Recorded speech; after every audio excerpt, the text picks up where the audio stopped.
sholat itu, kata para spiritualis muslim, bukan sebenarnya kewajiban, melainkan hak. Kenapa? Karena in ahsantum ahsantum li anfusikum. Kalau kamu melakukan sholat atau kebaikan apapun, sebenarnya kebaikan atau sholat itu bukan untuk Allah, tapi untuk dirimu sendiri. Persis seperti yang dikatakan dalam surat Taha ayat 132. Jangan kamu mengira ketika kamu sholat, kamu sedang memberikan rezeki kepada Allah, tapi Allah lah sang pembeli rezeki kepadamu. Buktinya, ada orang yang nggak sholat, tetap Allah kasih rezeki. Sholat itu untukmu, bukan untuk Allah. Untuk kita semua. Makanya hak. Karena kalau nggak sholat, kita yang rugi. Kita yang konyol. Kita yang berantakan hidupnya. Bukan hanya di akhirat, tapi di dunia. Makanya, sholat itu sebenarnya buat kita.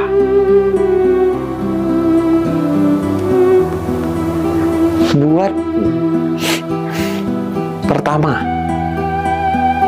healingnya kita. Karena ketika Nabi dimi'rajkan, Nabi itu dalam keadaan bersedih lantaran ditinggal wafat oleh pamannya tercinta, yaitu Sayyidina Abu Thalib, dan istrinya tercinta, yaitu Sayyidah Khadijah. Maka kemudian beliau dimi'rajkan dan mendapatkan sholat.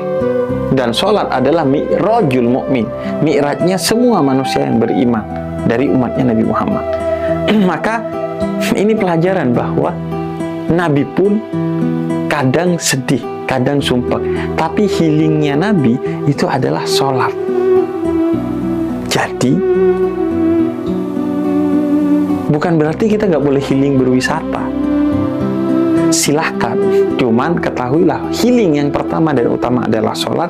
Dan jangan sampai ketika healing ke tempat wisata kita gak sholat atau lupa dan lalai sholat, dan healing itu hanya jadi proses rekreasi, gak ada kontemplasi, cuma menghibur mata,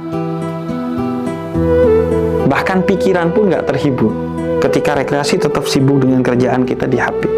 Apalagi kontemplasi menghibur hati kita. Ini sindiran kepada manusia modern yang industrialis, yang ketika healing itu cuman badannya doang ke tempat wisata, tapi pikiran apalagi hatinya nggak ikut ke sana. Nah, yang kedua, sholat itu membuat lo bisa berhenti sejenak dari semua rutinitas, keruwetan, dan aktivitas sehari-hari. Percaya deh, ketika lu sibuk kemudian lu berhenti untuk sholat, maka setelah sholat lu kayak menemukan energi baru. Karena dalam sholat ada tumakninah, ketenangan, sebagai salah satu rukun, yaitu pesan utama sholat. Lo akan lebih powerful setelah sholat untuk melakukan aktivitas lagi. Kalau ruwet, keruwetan itu tensinya akan nurun atau bahkan mungkin hilang. Dan yang ketiga, karena sholat itu ngajak lo untuk ngatur waktu. Ada waktu-waktunya. Pagi, yuk kita kuasai waktu dengan bangun secepat mungkin ketika fajar belum menyingsing, yaitu untuk sholat subuh. Nggak usah bawa-bawa agama. Tanpa bawa-bawa agama pun, orang yang bangun di waktu subuh itu pasti dia memiliki peluang sukses baik ilmu maupun kerja lebih tinggi dari yang nggak bangun di awal hari ketika subuh. Begitu juga ketika duhur. Ketika lu sibuk, yuk berhenti agar lu memiliki kendali atas waktu lu. Jangan lu yang dikendalikan oleh waktu melalui kesibukan itu. Begitu juga asar, maghrib, dan isya. Coba lu pahami filosofi waktu, bagaimana Allah mengajarkan lu mengendalikan waktu dengan sholat.